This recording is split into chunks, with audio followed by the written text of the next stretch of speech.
Why you keep procrastinating. It's not laziness.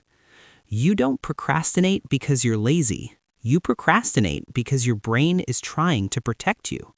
And once you understand that, everything changes. You wake up with good intentions. You tell yourself that today will be different. You'll study. You'll work out. You'll finally start that project you've been delaying. But when the moment comes, you hesitate. You check your phone. You watch one video.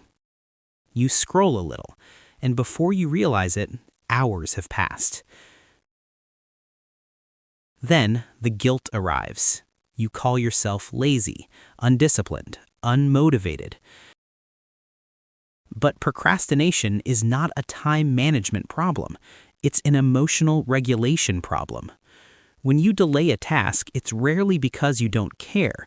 It's because the task triggers something uncomfortable inside you.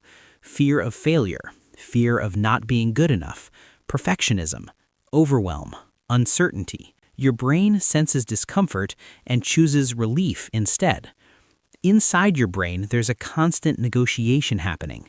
Your prefrontal cortex, the part responsible for planning, goals, and long-term success, wants you to act, but your amygdala, the emotional alarm system, scans for threats.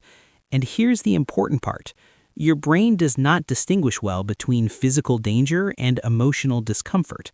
If starting a task makes you feel exposed, judged, or inadequate, your brain treats it like a threat, so it nudges you towards something safer. Scrolling, snacking, cleaning randomly, doing busy work. Not because you're weak, because you're wired to avoid pain. Now add dopamine to the equation. Modern technology gives your brain instant rewards. Short videos, notifications, endless content. These give quick bursts of dopamine with almost no effort. But meaningful work, studying, building skills, going to the gym give delayed rewards. Your brain prefers immediate comfort over long-term growth. This isn't laziness, it's a reward system imbalance. And here's where it becomes a cycle. You avoid the task, you feel temporary relief, then you feel guilt. That guilt lowers your self-trust, and the next time you face the task, it feels even heavier. Now you're not just avoiding the work, you're avoiding the feeling of failing again. Avoidance, relief, guilt, more avoidance. That is the procrastination loop. So how do you break it? Not by yelling at yourself, not by waiting for motivation, not by trying to suddenly become more disciplined. You lower the emotional resistance. Instead of saying, I need to go to the gym, say, I'll just put on my shoes. Instead of saying, I need to finish this report, say, I'll open the document. Make the task so small, it feels almost too easy.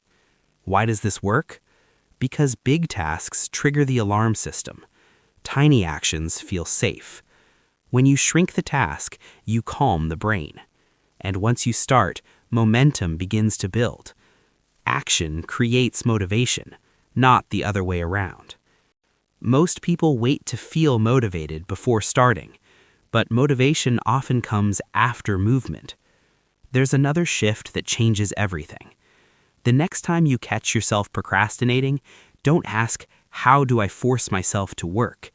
Ask, what emotion am I trying to avoid right now? That question builds awareness. Maybe you're afraid you won't do it perfectly.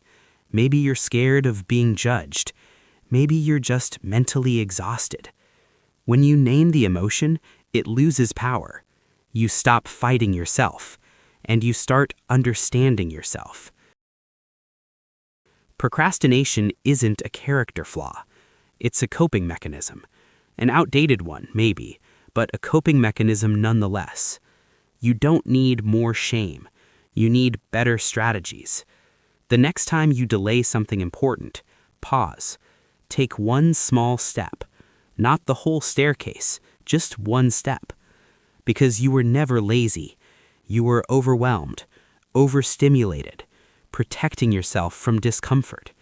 And now that you understand the psychology behind procrastination, you can respond differently. Progress doesn't require perfection. It requires starting small. And starting small is still starting.